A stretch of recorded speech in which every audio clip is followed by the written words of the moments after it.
Bonjour, bonsoir. Bienvenue sur cette page ou sur cette chaîne. Ici, sur Femme, lève-toi et brille.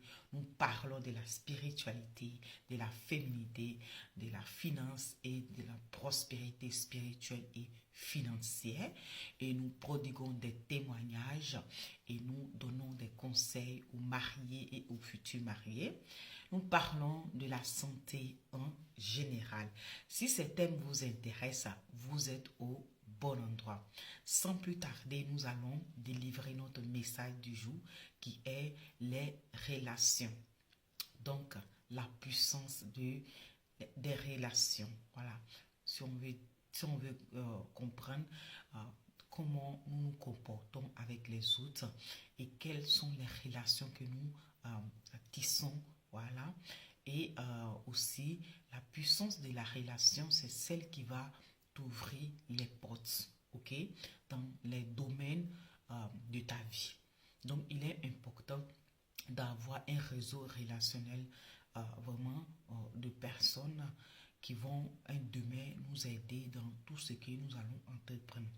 Parce que notre diplôme nous limite, notre agent nous limite. Mais la relation ou les relations que nous tissons avec des personnes, elle n'a pas de limite.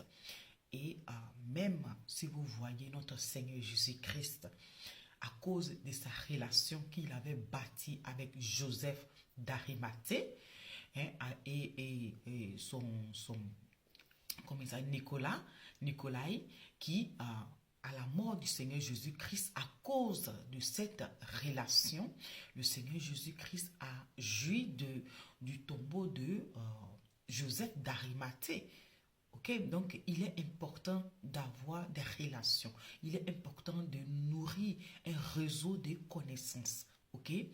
Donc, nous allons maintenant rentrer dans notre vif du sujet. C'est parti. Nous avons vu plus ou moins pourquoi il est important de avoir des réseaux de connaissances ou tisser des relations.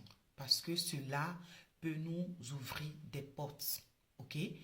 Et aussi, les relations peuvent être voilà, entre frères et sœurs, entre collègues, entre, voilà, disons, des personnes qui sont dans le même secteur ou même pas. Voilà, disons, peut-être toi, tu es un avocat, tu peux avoir une relation interpersonnelle avec un médecin ou bien avec un comptable. OK? Donc, la relation, ce n'est pas forcément des personnes qui sont dans le même réseau ou qui ont la même, disons, la même vision ou qui sont dans le même domaine. Voilà. Il est important d'avoir ces différents types de relations parce que cela peut nous aider un demain. Voilà, si on veut dire au moins ça, c'est comme avoir un cerveau collectif, ok? Donc, ce cerveau collectif, ça dit si tu as un besoin, comme je l'ai dit, au niveau du médical, si tu as une connaissance, parce que les relations, c'est la connaissance, voilà, parce que la connaissance, c'est là où ton argent n'arrive pas. La connaissance, c'est là où tes diplômes s'arrêtent, voilà. Parce que lorsque nous bâtissons une bonne relation autour de nous, cela vraiment, comme je l'ai déjà dit, ça ouvre les portes. Donc, comme je disais, si tu as besoin de quelqu'un dans le domaine du médical et que toi, tu sais que tu as une connaissance là-bas, cette connaissance peut te guider, même si elle n'est pas dans le domaine où toi tu as besoin. Ok? Par exemple, c'est un chirurgien et toi tu as besoin d'un cardiologue. Non? Ce chirurgien, peut-être qu'il a un ami cardiologue qui va c'est-à-dire te connecter à cette personne pour ton problématique. OK? Ou bien, tu es, disons, un avocat et tu as besoin d'un comptable.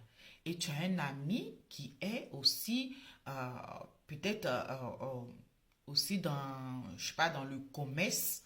Et cette personne peut te connecter à un comptable. OK? Donc, c'est ça les relations, c'est ça les connaissances. Il est important que nous ayons ces réseaux de connaissances. OK? Donc, aussi à l'école, à l'université, quand vous finissez vos bacs et vous apprenez qu'un des votre connaissance ou la personne avec laquelle vous avez fréquenté est le directeur ou est le sous-directeur de telle société où vous avez bien.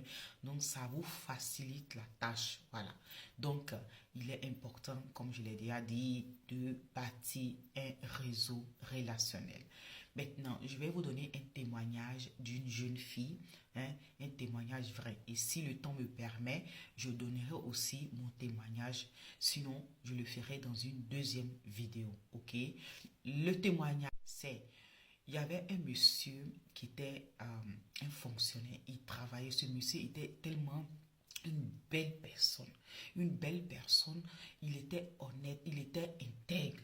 Ce monsieur il a travaillé pendant des années et après il est décédé. Il avait une fille et ce monsieur n'a pas tellement laissé d'héritage assez à sa fille. Voilà.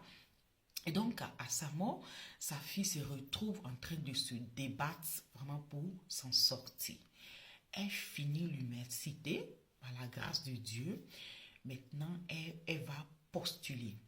Elle-même, déjà, bon, je ne vais pas dire maudissait son papa, mais elle n'était pas tellement contente de son père parce que vous savez, quand les parents ne vous laissent rien, vous êtes là, c'est pas que vous êtes content de ce qu'il est parti parce que c'est le problème, vous allez vous prendre en charge. Donc, elle n'était pas tellement contente, elle parlait un peu mal de son père.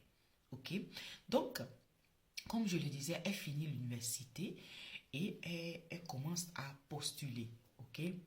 Elle commence à postuler et il s'arrive qu'elle va postuler dans une boîte. Et donc, elle avait un entretien, elle arrive là, elle s'assoit et celui qui devait lui faire l'entretien, l'invite dans la salle, il prend ses dossiers et il lit, il voit le nom de famille de cette fille. Le nom de famille de cette fille qui est bien évidemment le nom de son père. Subitement, le monsieur, bon, il ne fait plus l'entretien avec elle, mais le monsieur lui parle de son père, lui parle des bienfaits que son père avait fait, comment il était un homme intègre, comment il était un homme qui travaillait, comment il était un bosseur, une belle personne. Et cela a fait que le monsieur, il a embauché la fille comme sous-directrice de cette société. Au fait, le monsieur disait qu'ils étaient vraiment désolés de la mort de ce monsieur parce que c'était une belle personne. Donc, comme ça, la fille, elle est rentrée dans cette boîte, une grosse boîte. Elle est rentrée comme sous-directeur directement dans cette société. Et donc, à la sortie de cette société, cette fille appelle sa copine qui lui dit « Ah, moi qui me plaignais pour mon père qui m'avait rien laissé, aujourd'hui, grâce à lui, cette société me prend même sans, c'est-à-dire savoir si j'ai de l'expérience dans ce domaine ou dans cette matière, mais ils sont dispo à me conduire, à m'aider à grandir et déjà même ils me prennent comme sous-directeur parce que bon, elle est bien sortie de l'université, voilà. Donc, on la prend directement comme sous-directrice de la boîte. Vous voyez, comme l'action de son père a permis que sa fille puisse entrer dans une boîte où le père avait laissé une bonne image, une bonne relation. Et c'est comme ça. Et la Bible nous fait comprendre qu'il est important que, ça dit que nous laissons une bonne odeur. Je vais lire le verset. L'Ecclésiaste 7, verset 1 dit, une bonne réputation vaut mieux que un bon parfait. Le jour de ta mort que le jour de la naissance. Proverbe 22, verset 1 nous fait comprendre. La réputation est préférable à des grandes richesses et la grâce vaut mieux que l'argent et de l'or. Notre version, une bonne renommée vaut mieux que des grandes richesses et l'estime des autres est plus précieux que de l'or et de l'argent. Donc, nous devons laisser une bonne réputation et nous devons tisser de bonnes relations. J'espère que ce témoignage va vous fortifier.